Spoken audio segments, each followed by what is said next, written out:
بسم اللہ الرحمن الرحیم۔ السلام علیکم ورحمۃ اللہ وبرکاتہ۔ عزیز طلبہ طالبات، تقابل ادیان و مذاہب کا سبق نمبر 24 آج ہم پڑھ رہے ہیں۔ اس سبق کا عنوان ہے ہندوازم میں انسانی زندگی کے مراحل۔ اس سبق میں ہم یہ پڑھیں گے کہ ہندو دھرم میں جو انسان کی زندگی ہوتی ہے اس کو کن مرحلوں میں تقسیم کیا گیا ہے اور اسٹیپ بائی اسٹیپ انہی مراحل کی وجہ سے ان پر انسان پر کیا ذمہ داریاں عائد ہوتی ہیں، اس کی تفصیل ہم پڑھیں گے اس سبق میں۔ پہلی بات کی یہ پڑھتے ہیں کہ انسانی زندگی کے کتنے مراحل ہیں، اس کے بارے میں پڑھتے ہیں۔ ہندو دھرم انسانی زندگی کو 4 مراحل میں تقسیم کرتا ہے اور ہر مرحلے کی مدت 25 سال مقرر کرتا ہے۔ منو اسمرتی میں بیان کردہ یہ چاروں مراحل تفصیل سے درج ذیل ہیں، اور ان میں سے سب سے پہلے ایک نمبر پر ہے برہمچاریہ آشرم یعنی تعلیم و تربیت کا دور۔ نمبر 2 پہ گرہست آشرم یعنی عائلی زندگی، گھریلو زندگی۔ نمبر 3 پہ وان پرست آشرم، جسمانی و روحانی تربیت کا دور۔ نمبر 4 پہ ہے سنیاس آشرم، عہد رہبانیت۔ اس پوری عبارت کا مطلب یہ ہے کہ ہندو دھرم انسانوں کی عام زندگی کو یہ مان کے چلتا ہے کہ 100 سال کی ایک زندگی۔ اب اس 100 سال کے نہیں، ایک انسان 100 سال زندہ رہتا ہے، پھر 100 سال کو 25-25 میں تقسیم کرتے ہیں کہ 25 جو برہمچاریہ آشرم کا دور ہوگا، اور پھر اگلا 25 کے بعد 25 سے 50 تک کا جو سال ہوتا ہے وہ گرہست آشرم گھریلو زندگی کا دور ہوگا۔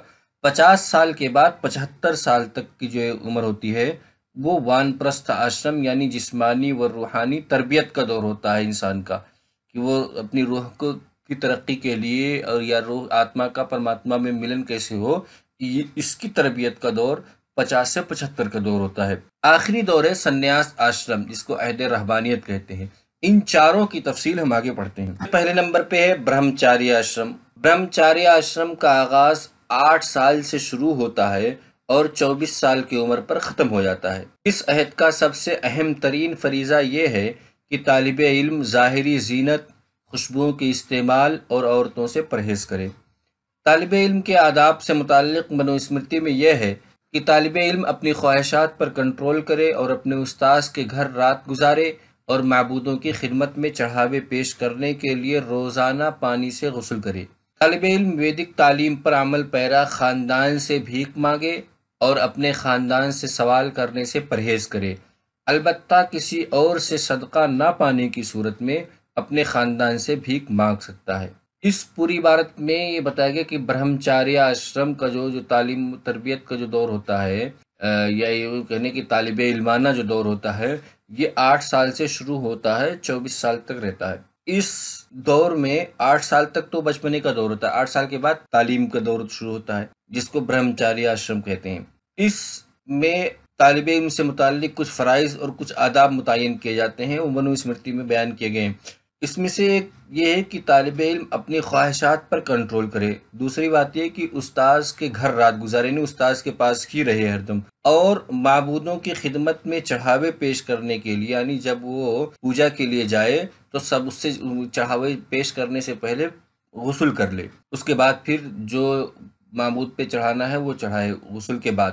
اور یہ ان کا جو کھانا ہوگا یہ بھیک مانگ کے کھانا ہوگا، یہ بناتے نہیں، اور بھیک مانگنا اس جو ویدک تعلیم سے جو گھرانہ واقف ہو اس گھر سے بھیک مانگنا ضروری ہوگا۔ اپنے خاندان سے سوال، کسی قسم کا کوئی سوال نہ کرے، لیکن اگر کہیں اور سے کچھ نہیں مل پا رہا ہے، صدقہ خیرات وغیرہ، تب مجبوری میں اپنے گھر سے مانگ سکتا ہے۔ طالب علم 36 سال اپنے استاذ کی خدمت میں گزارے تاکہ اس مدت میں اسے ویدک ادب پر عبور حاصل ہو جائے۔ اگر 36 سال گزارنا مشکل ہو تو 18 سال اور کم از کم 9 سال، اور پھر اس کے بعد عائلی زندگی کا آغاز کرے۔ چھندوگیہ اپنشد میں برہمچاریہ آشرم کے 3 مراحل بتائے گئے ہیں۔ نمبر 1 کنشت برہمچاریہ، یہ 24 سال کا ہو۔ نمبر 2 مادھیم برہمچاریہ، یہ 44 سال کا ہو۔ نمبر 3 اتام برہمچاریہ، یہ 48 سال کا ہوتا ہے۔ پنڈت دیانند سرسوتی کے مطابق شادی کے لیے مناسب عمر 40 سال ہے، کیونکہ اس عمر میں جسم کے سب اجزاء، حواس، طاقت، قوت اور ہمت میں پختگی آ جاتی ہے، اور اس سے بھی افضل تر عمر 48 برس ہے۔ اس پوری عبارت میں یہ بتایا گیا کہ انسان جب طالب علم ہوتا ہے تو وہ کب تک طالب علم ہو۔ اس میں اگرچہ 24 سال یہ برہمچاریہ آشرم کا دور ہوتا ہے، لیکن وہ شادی جو کرے گا وہ 36 سال میں، یا جو چھندوگیا اپنشد کے مطابق جو 3 قسمیں ہیں کہ 24 سال، 44 سال، 48 سال، یہ تین قسمیں ہیں، ان تینوں میں سے کسی ایک کو اختیار کرے گا۔ لیکن پنڈت دیانند سرسوتی کا کہنا یہ ہے کہ 48 سال کی جو عمر ہے وہ شادی کے لیے زیادہ مناسب ہے، اس کو وہ افضل قرار دیتے ہیں۔ نمبر 2 پہ گرہست آشرم ہے۔ ہندو دھرم کے اکثر سادھو سنت دنیاوی زندگی کی مذمت بیان کرتے ہیں اور ترک دنیا کی تعلیم دیتے ہیں۔ البتہ بعض ہندو مفکرین نے گرہست آشرم کو افضل قرار دیا ہے۔ منو اسمرتی میں ہے، گرہست آشرم کا دور بقیہ تمام ادوار سے افضل ہے۔ پنڈت دیانند سرسوتی ستیارتھ پرکاش میں لکھتے ہیں، چونکہ برہمچاریہ، عزلت گزی، سنیاسی، ان 3 آشرم والوں کا انحصار خانہ داروں کی روزانہ خیرات اور تواضع وغیرہ پر ہے، اس لیے خانہ داری زندگی کی افضل ترین منزل ہے۔ اس لیے جو شخص منزل خانہ داری کی مذمت کرے وہ خود قابل مذمت ہے، اور جو شخص اس کے اوصاف حمیدہ کا قائل ہے وہ خود قابل تحسین ہے۔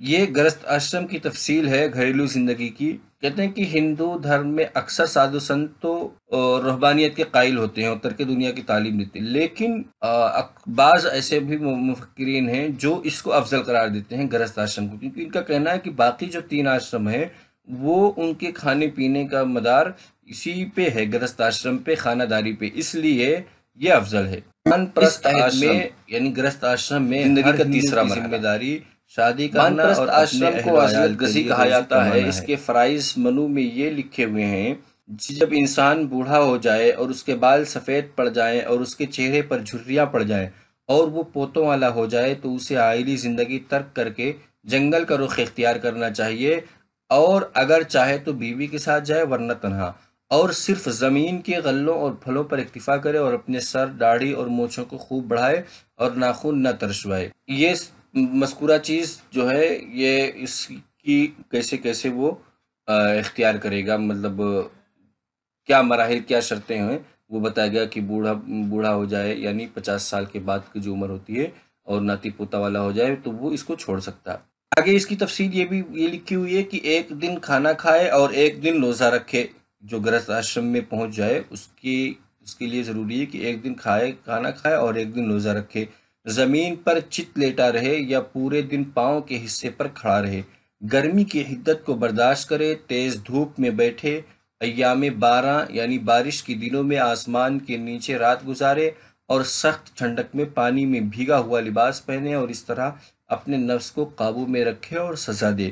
مختصر یہ کہ طرح طرح کی ریاضتوں، عارفوں کی صحبت، یوگ کی مشق اور پاکیزہ خیالی سے علم اور پاکیزگی حاصل کرے، اور اس طرح زندگی کی تیسری منزل یعنی 50 برس سے 75ویں برس تک جنگل میں عزلت گزی رہے، اور حیات کے چوتھے حصے میں قید علائق سے آزاد ہو کر سنیاسی ہو جائے۔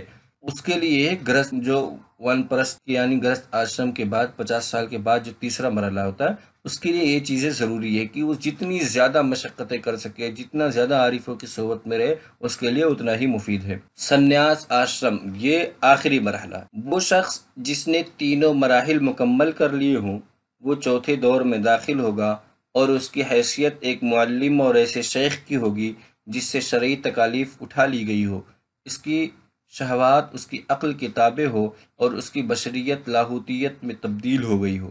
چنانچہ وہ ایک معبود ہوگا، اس کی عبادت اسی طرح کی جائے گی جس طرح خدا کی جاتی ہے۔ اس دور میں وہ اپنے سر، داڑھی اور مونچھوں کو مڑوا دے اور ناخنوں کو ترشوا لے، اور اپنے ساتھ ایک کشکول رکھے اور دن میں صرف 1 بار بھیک مانگے۔ اس پوری عبارت میں یہ بتایا گیا کہ سنیاس آشرم میں کون لوگ داخل ہوں؟ وہ لوگ جو تینوں مرحلے مکمل کر چکے ہوں۔ وہ چوتھے مرحلے میں جب داخل ہوں گے تو ان کی حیثیت ایک معلم کی ہوگی اور ایک شیخ کی ہوگی، جس سے لوگ من پرست کے لوگ اس سے استفادہ کریں گے، اور دوسرے لوگ بھی، اور ان کی اتنی اہمیت ہوگی کہ ان کی عبادت کی جائے گی، ان کو پوجا جائے گا، ان کو خدا مانا جائے گا۔ ان کے لیے ضروری یہ ہے کہ وہ اپنے سر، داڑھی اور مونچھ کو مڑوائیں اور ناخن کو ترشوائیں، یعنی مکمل صاف ستھرے انسان بن کے رہیں۔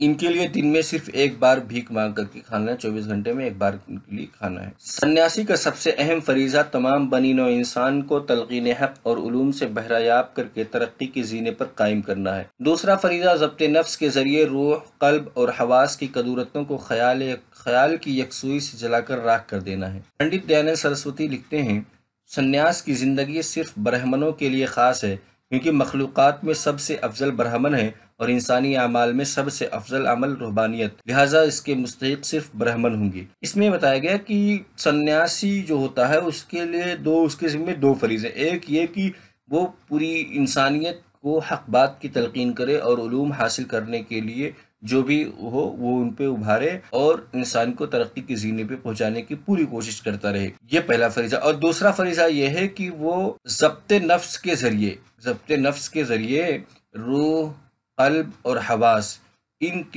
تین چیزوں کے اندر جو قدورتیں یا جو برائیاں ان سب چیزیں ہوتی ہیں، ان سب کو جلا کر راکھ کر دے اور اپنے خیال کو یکسو اور خالص کر لے، تو یہ سب چیزیں خود بخود ختم ہو جائیں گی کہ جو دل کے اندر قدورتیں ہوتی ہیں، برے خیالات ہوتے ہیں یا روح کی جو گندگی ہوتی ہے، وہ سب صاف ہو جائے گا۔